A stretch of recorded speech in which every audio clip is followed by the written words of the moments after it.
Hello everyone, welcome back to my channel. চলে আসলাম তোমাদের কাছে আজকে একটা এমন ঘটনা নিয়ে। আমি জানি আজকের ঘটনাটা শুনলে তোমরা তোমাদের প্রথম ভালোবাসার কথা সবাই মনে করবে, কারণ জীবনে আমরা এমন কেউ নেই যে কাউকে কোনোদিন ভালোবাসেনি, ভাই প্রেমে পড়িনি। এমন কোনো মানুষ নেই যে প্রেম করেনি। আমরা প্রেমে পড়ে আবেগে আমরা কিন্তু বলেই থাকি, দেখ, যদি এই জীবনে তোকে না পাই তাহলে পরজন্মে তুই কিন্তু আমার হবি। আমরা হামেশাই কিন্তু প্রেমের আবেগে উদ্বেগে আমরা কিন্তু বলি। প্রেম যখন আমাদের হয় তখন আমাদের বয়সটা মোটামুটি সবারই একটা সীমিত সময়ের মধ্যে, কারোর 14 বছর, কারোর 15 বছর, কারোর 16 বছর, এখন তো তারও আগে। যাই হোক, অ্যাডভান্স যুগ তো, অ্যাডভান্স ভালোবাসা অনেক আগে আগেই হয়ে যায়। এখন তো 8-9 বছরের ছেলেমেয়েরাও প্রেম করে, নিজের চোখে দেখা। যাই হোক, এবার ঘটনায় ফিরি। অ্যাকচুয়ালি এটা প্রেম ভালোবাসা না, এইটা হচ্ছে একটা আবেগ। কিছু বাচ্চারা, আমি বাচ্চাই বলবো, যারা বড়দের দেখে শেখে, কিছু সোশ্যাল মিডিয়া দেখে শেখে, কিছু টিভি মুভি এসব দেখে শেখে ভালোবাসা। অ্যাকচুয়ালি ভালোবাসার অর্থ কজন জানে, ভালোবাসা কি জিনিস? চলো ঘটনায় ফেরা যাক। সবাইকে প্রত্যেক দিনের মতো বলবো, একটা করে লাইক করে দাও। যারা এখনো পর্যন্ত ভালোবেসে চ্যানেলটাকে আমার সাবস্ক্রাইব করনি, তাড়াতাড়ি করে নিও। আজকের ঘটনাটা সত্যি সবার জীবনের প্রথম প্রেমের কথা মনে করিয়ে দেবে। আজকের ঘটনাটা আমাদের জীবনের সাথে ওতপ্রোতভাবে রিলেট করে। ঘটনাটা হয় আমাদের এই রকম। নদিয়া থেকে এক ভাই ঘটনাটা শেয়ার করে। ভাই বলে, দিদি ভাই, এই যে আজকে ঘটনাটা বলছি, এই ঘটনাটা আজ থেকে প্রায় 7 থেকে 8 বছর কি তার অধিক হবে, 9 বছরের কাছাকাছি সময় ঘটেছিল। ভাইয়ের এখন বয়স হচ্ছে 23+, 23 বছর। ভাই বলে, দিদি ভাই, তখন আমিও কিন্তু প্রেমের জোয়ারে ভাসছি। আমার বলতে কোনো এখানে কোনো রকম দ্বিধাবোধ নেই যে এমন কোনো মানুষ নেই যে প্রেম করেনি। জীবনে কাউকে না কাউকে একবার না একবার প্রেম করেছে, ভালো লেগেছে। হয়তো আমরা প্রেমের জোয়ারে ভেসে আবেগে অনেক সময় বলেও দিয়েছি, দেখ, তুই যদি আমার না হোস তাহলে আমি তোকে অন্য কারোর হতে দেব না। আর আমি তোকে এতটাই ভালোবাসি, আমি যদি মারাও যাই মৃত্যুর পরেও আমি তোর পেছু ছাড়বো না। আমরা অনেকেই কিন্তু এরকম কথা বলতে শুনে থাকি, এরকম কথা বলে থাকি। আর আজকে ঘটনাটা ঠিক এই কথাটাকেই ঘিরে। ভাইয়ের নাম এখানে আমি হাইট রাখবো, ভাই নাম বলতে বারণ করেছেন। ভাই বলেন যে ঘটনাটা আমি তোমাকে বলছি, ওই সময় আমার পাশে এক দাদা, আমাদেরই পাড়ার ছেলে, পাড়ার মেয়ে, ওই দাদার বাড়ি থেকে গুনে গুনে একটা দুটো তিনটে চারটে পাঁচটা বাড়ি ছেড়ে 6 নম্বর বাড়ির একটি মেয়ে, যার নাম ছিল মল্লিকা।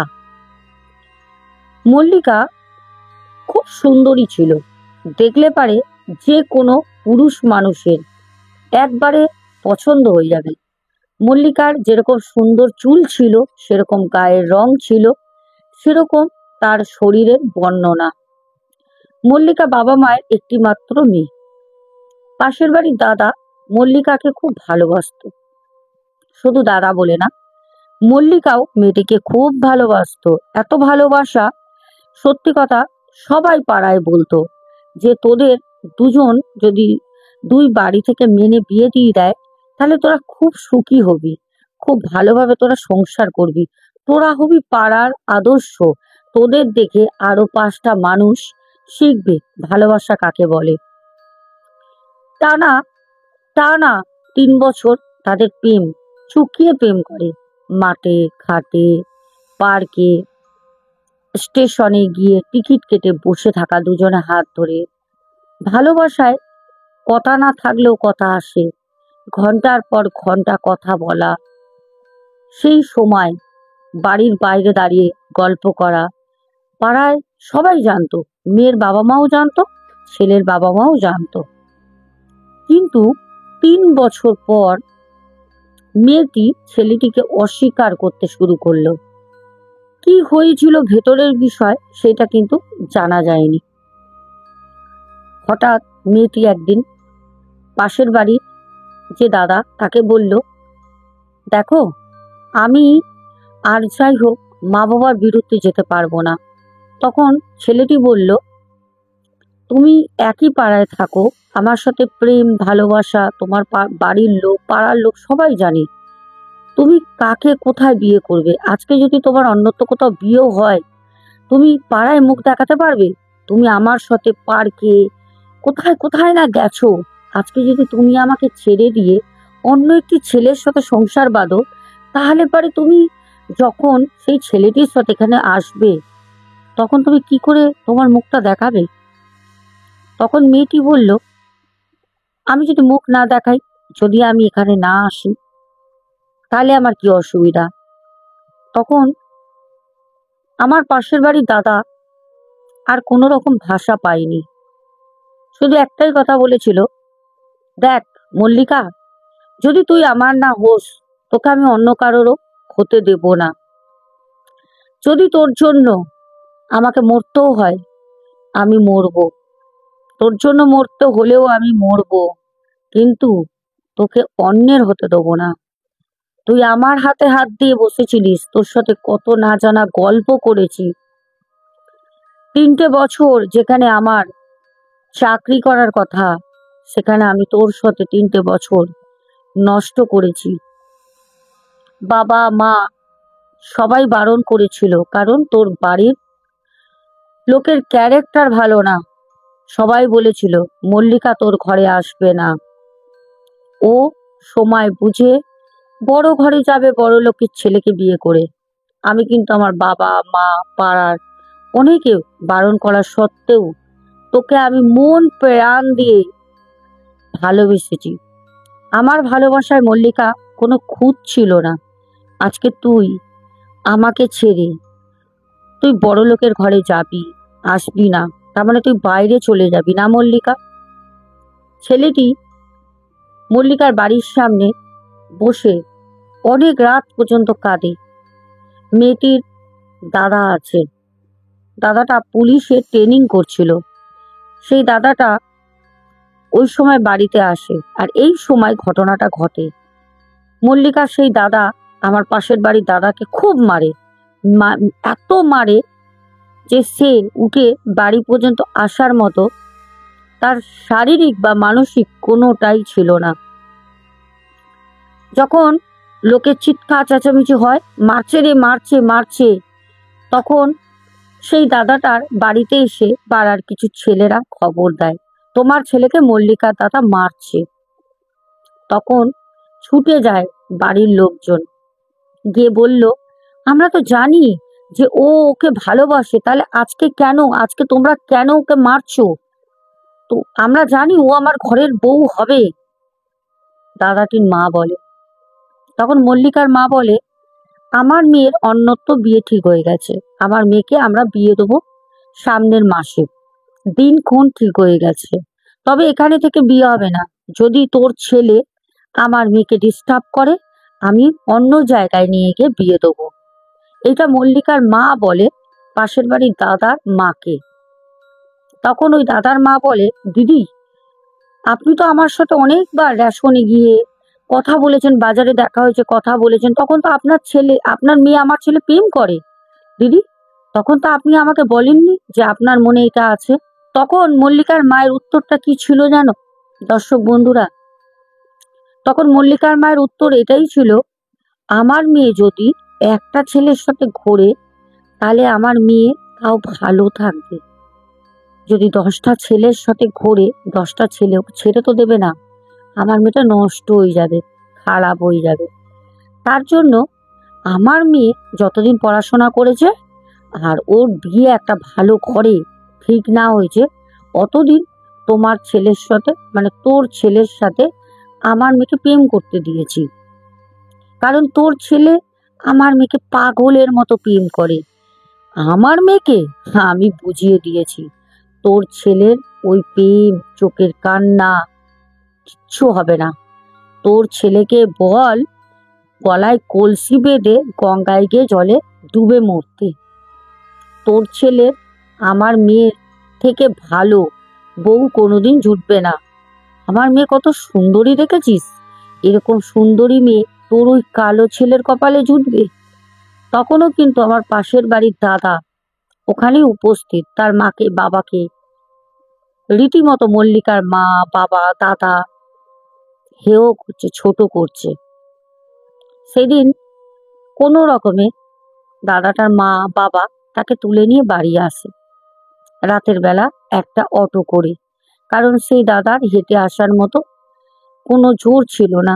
বাড়িতে এনে যখন রাতের বেলা দাদার শ্বাস প্রবলেম হচ্ছিল, হসপিটালে ভর্তি করে। তখন দাদাটা ভেবেছিল হয়তো কোনো কারণে মল্লিকা আমাকে রাগে বলেছে। ভালোবাসা তো এরকমই হয়, যতই তুমি জুতো মারো, ছ্যাটা মারো, লাথি মারো, ভালোবাসা কখনো সত্যি হলে ছেড়ে যায় না। একটা আবেগ থেকে যায়, একটা আশা, একটা ভালোবাসা থাকে, এই বুঝি ও আসবে। হ্যাঁ, ও আসবে, কিন্তু মল্লিকা আসেনি। হসপিটালে 3 দিন ভর্তি ছিল পাশের বাড়ির দাদা, মল্লিকা আসেনি। তখন মল্লিকার বিয়ের জন্য জামা কাপড়, জুতো, ছেলের সোনার অলংকার, বিয়ের মার্কেটিং শুরু হয়ে গেছে। এইদিকে পাশের বাড়ির দাদা হসপিটালে শুয়ে শুধু মল্লিকা, মল্লিকা রে তুই একবার আসবি না? মল্লিকা, তাকে শুধু একবার দেখার জন্য কাঁদছে, 2 চোখ ভরে শুধু চোখের জল। পাড়ার প্রত্যেকটা মানুষ যখন দেখা করতে গেছে, ওর 2 চোখ ভরে শুধু জল বেরিয়েছে, আর মল্লিকার কথাই বলেছে। সবাই বলেছে ভাই মল্লিকা নেই, মল্লিকা এখান থেকে চলে গেছে, ভাই তুই তোর লাইফটা বোঝ, তোর জীবনটা তুই চালনা কর, মল্লিকার থেকেও ভালো মেয়ে তোকে আমরা খুঁজে দেবো, আমরা। কিন্তু ভালোবাসা এরকমই জিনিস, তখন আর ভালো লাগে না কারোর কথা শুনতে। তখন ওই এক ভালোবাসার চোখ মুখ নাক তার কথা স্মৃতিগুলোই ঘোরে। সে তখন উন্মাদ, পাশের দাদা পাগল সেই মল্লিকার জন্য। মল্লিকা আর মল্লিকা, মল্লিকা ছাড়া তার জীবনে আর কিচ্ছু নেই, শুধু মল্লিকা। কিন্তু সেই মল্লিকা দেখা করতে যায়নি। ভাই পাগলের মতো শুধু রাতের বেলা চিৎকার করেছে, যেই দিন বাড়ি আসবে ঠিক তার আগের দিন রাতে, মল্লিকা তুই একবার এলি না, মল্লিকা তুই এই ভালোবেসেছিলিস, মল্লিকা তুই এখান থেকে চলে গেলি, মল্লিকা তুই একবারও আমার কথা ভাবলি না? উন্মাদ পাগল ভালোবাসায় যেটা হয়। কিন্তু মল্লিকা দেখা করতে যায়নি। পরের দিন সকালবেলা পাড়ার কিছু বন্ধু আর ভাইটির পাশের বাড়ির দাদা, সেই দাদার কিছু বন্ধু যায় তাকে হসপিটালে আনতে। সে বলে আমি বাড়ি গিয়ে কি করব, আমি বাড়ি যাব যখন মল্লিকার তো বাড়ির সামনে দিয়ে যাব, ওরা তো বাড়িতে কেউ নেই, আমি তো মল্লিকাকে দেখতে পারবো না, আমি কি করব? পাড়ার লোক মা বাবা বুঝিয়ে বকে ধমকে বাড়ি নিয়ে আসে। যখন মল্লিকার বাড়ির সামনে দিয়ে আসছে সেই ভাইটি, পাগলের মতো মা সামনে বসে, সেই ভাইটি মাঝখানে মাকে সরিয়ে দিয়ে বলছে মা আমি মল্লিকাকে দেখবো। তার মা বলছে পাগলামি করিস না, মল্লিকা এখানে নেই, ওর বিয়ে হবে, চলে গেছে তো, ওর তো বিয়ে হবে, ও তো চলে গেছে, মল্লিকা তো এখানে নেই। যখন বাড়ি নিয়ে আসা হয়, উন্মাদের মতো পাগলের মতো হাসছে, হা হা হা হা করে হাসছে। সবাই তখন বুঝালো পাগলামি করিস না, পাগলামি করিস না, তোকে আমরা খুব তাড়াতাড়ি একটা মেয়ে দেখে, ভালো মেয়ে দেখে আমরা বিয়ে দেবো, সবটা বলে দেব। একটা মেয়ে যদি একটা ছেলের জীবন নষ্ট করে বিয়ে করে যদি বাইরে থাকতে পারে, সে যদি তার জীবন কাটাতে পারে তার মতো করে, তোর অধিকার আছে, তোরও তো অধিকার আছে, তুইও তো তোর জীবনটা কাটাতে পারিস। সবাই বোঝায় যারা হসপিটাল থেকে নিয়ে আসে। আমাদের ভাই বলে দিদি ভাই তখন আমিও প্রেম করি জানো দিদি ভাই একটা মেয়েকে, তখন আমার বয়স অনেক ছোট, কোচিং এ পড়তে যেতাম। একটা মেয়েকে আমি খুব ভালোবাসতাম। ওই জিনিসটা দেখার পর থেকে না, মানে আমি ভালোবাসার নাম ভুলে যাই। তখন ভাবলাম আমি তো অনেক বাচ্চা, এখন তো পড়াশোনা করছি। আর এই দাদা, দাদা তো কাজের একটা বয়স হয়ে গেছিল, চাকরি করার। সেই দাদা আজকে প্রেমে পড়ে উন্মাদ।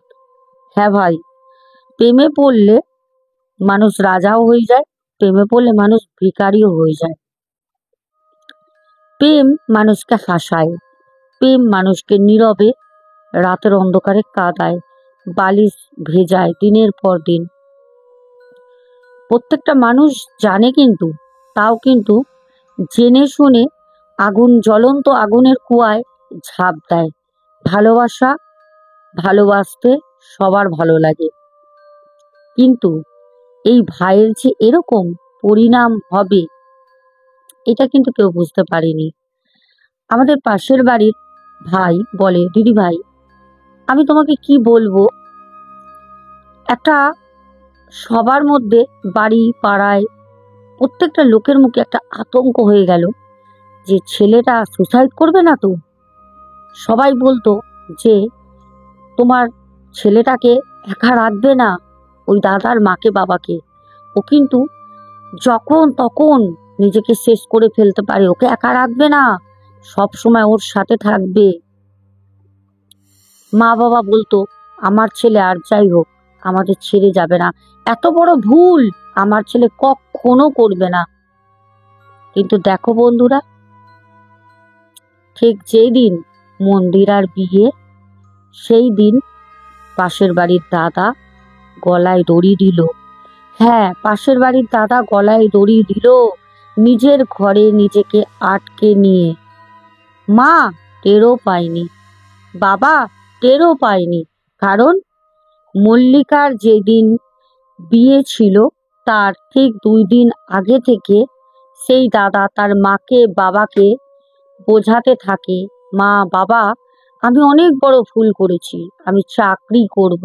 স্বপ্ন দেখায় আমি চাকরি করব, আমি বাইরে কাজে চলে যাব, থাকবো না এখানে, মল্লিকার বাড়ি আমি দেখবো না, আমার মল্লিকার কথা মনে পড়বে না, আমি দূরে চলে যাব, আমি থাকবো না, তোমাদের কথা দিচ্ছি, তোমাদের ছেলে এমন কিছু করবে না যাতে তোমাদের মাথা সমাজের চোখে হেট হয়ে যাক।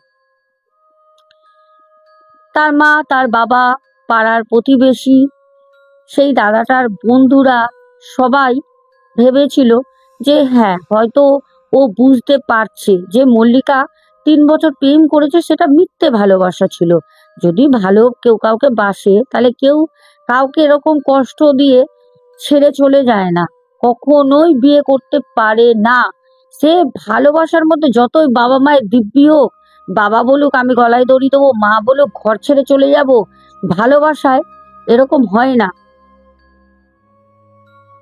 ভালোবাসা ভালোবাসাকে বোঝে, কিন্তু সেই ভাইয়ের মনে অন্য কিছু চলছিল।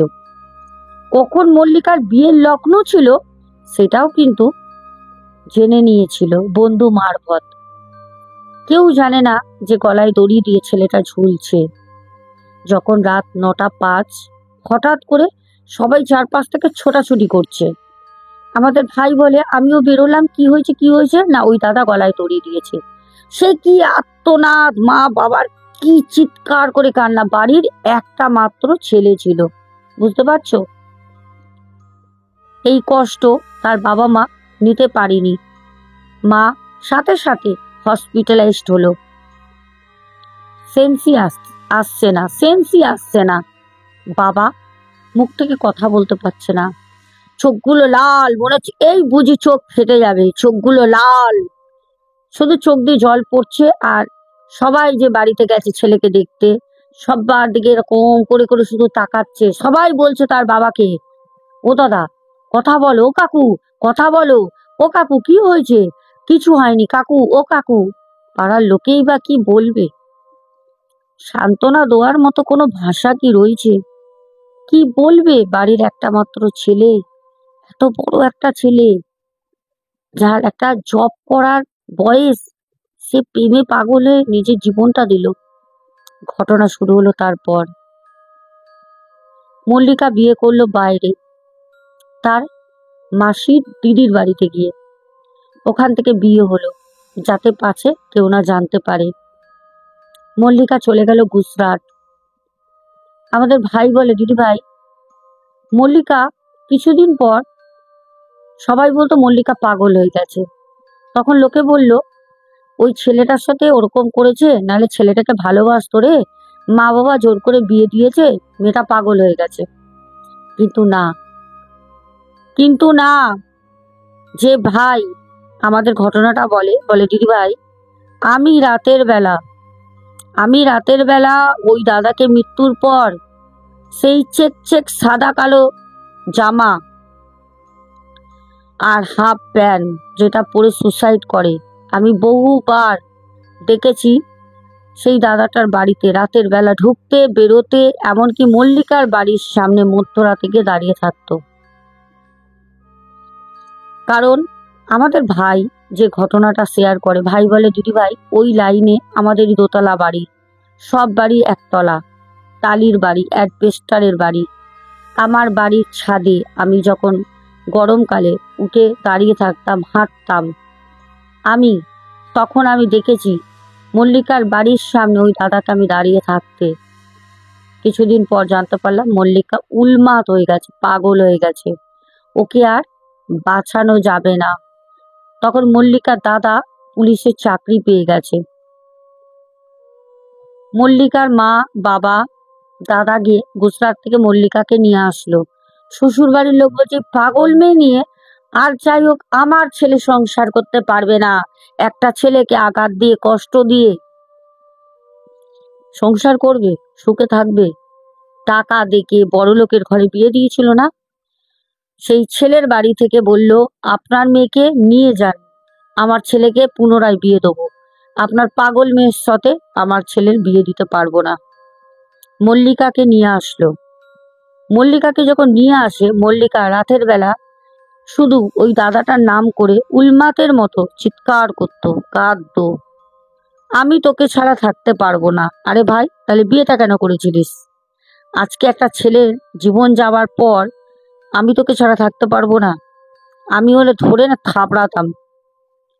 পাড়ার লোক কেউ, মল্লিকার মা, বাবা, কারোর সাথে কথা বলতো না। দাদা ওদেরকে পুরো এক ঘর করে দিল। কারণ যেই দাদাটা মারা যায়, সেই দাদাটা খুব ভালো ছেলে ছিল, ইভেন ওদের পরিবারটাও খুব ভালো ছিল। মল্লিকাকে আমাদের পাশের বাড়ির যে দাদা ওকে ভালোবাসতো, তার শরীরে প্রবেশ করত। রাতের বেলা মল্লিকার সাথে থাকতো ঘরে। সেটা আমরা বলছি না, পাড়ার লোক বলেনি, সেটা মল্লিকার মা, মল্লিকার বাবা, মল্লিকার দাদা এসে পাশের বাড়ি যে দাদা মল্লিকার জন্য প্রাণ দেয়, তার বাড়িতে বলে, তোমার ছেলের আত্মা আমার বোনকে ডিস্টার্ব করছে। তখন সেই দাদার বাবা বলে, জুতো পেটা করব। জুতো চিনিস?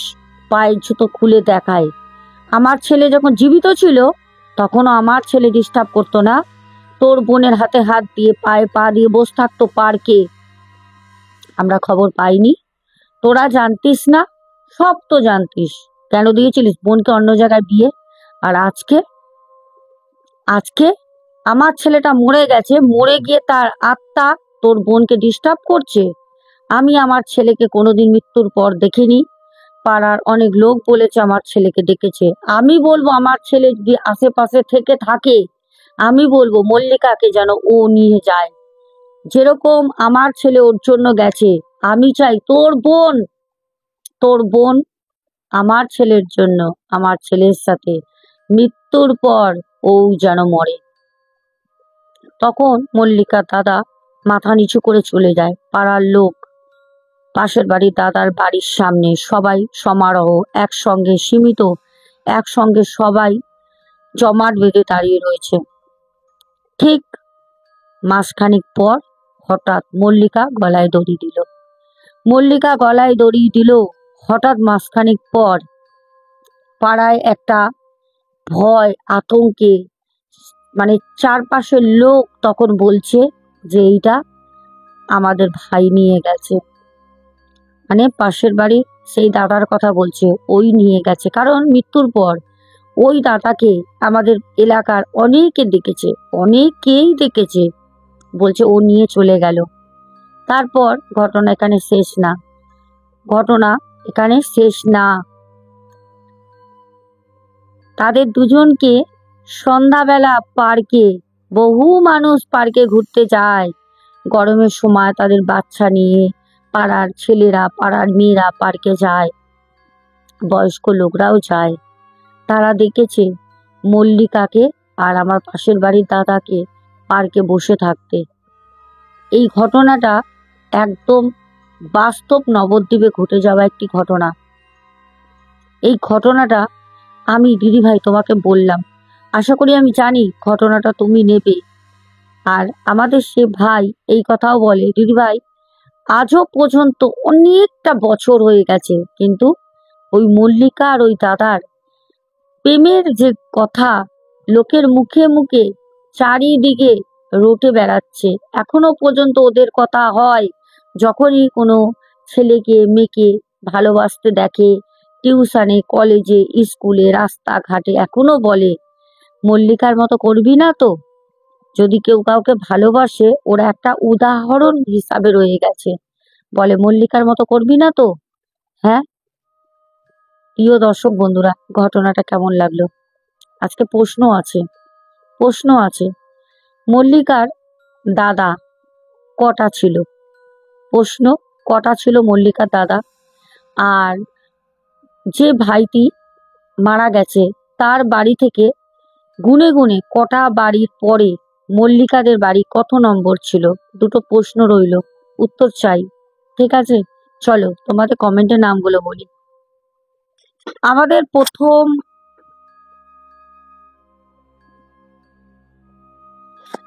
প্রথম কমেন্ট করে স্বপন রাউত, তারপর টিনা পারামানিক, তারপরে স্বপ্না বাজাল দিদিভাই, তারপরে কমেন্ট করেছো সুমনা ভট্টাচারিয়া, টিনা আচারিয়া, তারপর ক্রিয়েশন অফ তোতা, সৌমিক সরকার। বলেছো আপনার শরীর ভালো আছে তো? আমার শরীর কালকের তুলনায় এখন একটু বেটার আছে, একটু বেটার ফিল করছি। আসলে গরম তো প্রচুর পড়েছে, আর গরম পড়লে যাই হোক, ঠান্ডা হোক গরম, কাজ তো করতে হয়। অ্যাক্টিভিটিস যখনই শরীরে চালু হচ্ছে তখন প্রচণ্ড উইকনেস ফিল করছি।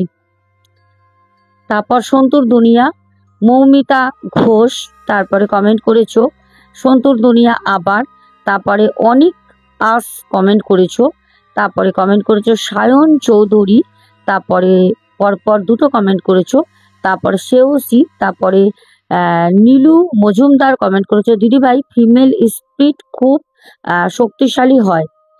হ্যাঁ, এখন দেখতে হবে সেই স্পিরিটটা শক্তিশালী হচ্ছে কেন, সে কিভাবে মারা গেছে, মৃত্যুর আগে তার সাথে কিভাবে ব্যবহার হয়েছে, সে অ্যাকচুয়ালিও তার সাথে কে কিরকম ব্যবহার করেছে, সে দোষ পেয়েছে কিনা, তো অনেক কারণ থাকে। আচ্ছা, তারপরে সন্ধ্যা মণ্ডল, তারপর প্যান্থার গেমিং ওয়াইটি বলেছো আজকের ঘটনাটা সত্যি ভয়ানক ছিল, রত্নাবনের সাহস আছে বটে। সোনাবন, তোমার ঘুমের ওষুধটা দারুণ লাগলো, ভালো থেকো আর সুস্থ থেকো। হ্যাঁ, তুমিও খুব ভালো থেকো দাদা ভাই। তারপরে কমেন্ট করেছো DSSB ফ্যামিলি, তারপর কমেন্ট করেছো শ্রীনখা বণিক, লাভ ইউ বলেছো, আর অনেক রেট হার্ট দিয়েছো, লাভ ইউ টু বনু। টিনাও বলেছো লাভ ইউ টু বনু। তারপরে আমাদের মৌ রয়, পাপ্পু দে, টিনা আচারিয়া, তারপরে আমাদের এস দেব রয় বলেছো লাভ ইউ দিদি ভাই, লাভ ইউ টু বনু। সুপর্ণা দি, রত্না সরকার, কৌশিকী ঘোষ, সন্তুর দুনিয়া, তারপরে স্বর্ণালী বলেছো আমার তরফ থেকেও অনেক ভালোবাসা, তোমাকেও অনেক ভালোবাসা। তারপর সঙ্গীতা দিদিভাই, স্বর্ণালী, তারপরে লিপিকা বেরা দিদিভাই বলেছো উফ বনু, আমার তো দম বন্ধ হয়ে গিয়ে এসেছিল, তোমাকে দেখে খুব শান্তি পেলাম। আমিও তোমাদের সামনে ঘটনা না দিতে পারলে আমারও বুকের ভিতর অস্থির লাগে, কিন্তু মাঝে মাঝে হয়ে ওঠে না। দুদিন আমি বাইরে গেছিলাম একটু কাজে, তো তার জন্য হয়নি, আমি ঘুরতে যাইনি। আচ্ছা, তারপর হচ্ছে পিন্টু ঘোষ, তারপরে রিমলি বিশ্বাস কমেন্ট করেছো, তারপর কমেন্ট করেছো শুভঙ্কর ঘোরই, আচ্ছা, তারপর রূপা দে, তারপর হচ্ছে মৌমিতা হালদার, আব্দুল হক ভাই, তারপরে সুস্মিতা বম্বা দিদিভাই, মৌমিতা ঘোষ ভালোবাসা অবিরাম, সোনা দিদিয়া, তোমাকেও অনেক অনেক ভালোবাসা আমার সোনা বোন। তারপরে টুকু সাবারবাল, তারপর স্বর্ণালী কমেন্ট করেছো লিপিকা বেরা দিদিভাই, বলেছো বুলু পরি, আচ্ছা আজকে কি বলবে, হ্যাঁ নীলপরি। তারপরে মিম কমেন্ট করেছো, তারপর কমেন্ট করেছো নীলিমা সিংহ, সোমা দাস পরিবার থেকে জয়শ্রী ঘোষ, আবার অনেক করেছো। তারপর এস কে কালিম দাদা ভাই ঘটনা বলেছো প্রথম ঘটনাটা খুবই ভয়ঙ্কর একদম, পাপ্পু দে দ্বিতীয় ঘটনাটা অনেক শর্ট ছিল। তারপর মধুমিতা মাইতি, কিষাণু মান্না, তারপরে কমেন্ট করেছো ফুলেশ্বরী চক্রবর্তী দিদিভাই, টিনা আচারিয়া, প্রদীপ দাস, সিয়াজ ভাই, তারপরে নেহা মাইতি প্রথম কমেন্ট করেছো, সরি নেহা প্রথম আমাদের কমেন্ট করেছো, পিন করে দিয়েছিলাম। তো চলো আজকের মতো tata, good night, love you all, সবাই খুব ভালো থেকো, দেখা হবে আগামীকাল ঠিক দুপুর 3টে। অ্যাকচুয়ালি গরমের জন্য লেট হয়ে যাচ্ছে, 3টে বলে 4টে হয়ে যাচ্ছে, তবে ঘটনা আসবে, ঠিক আছে? প্রশ্নের উত্তর কিন্তু চাই এখনের মতো।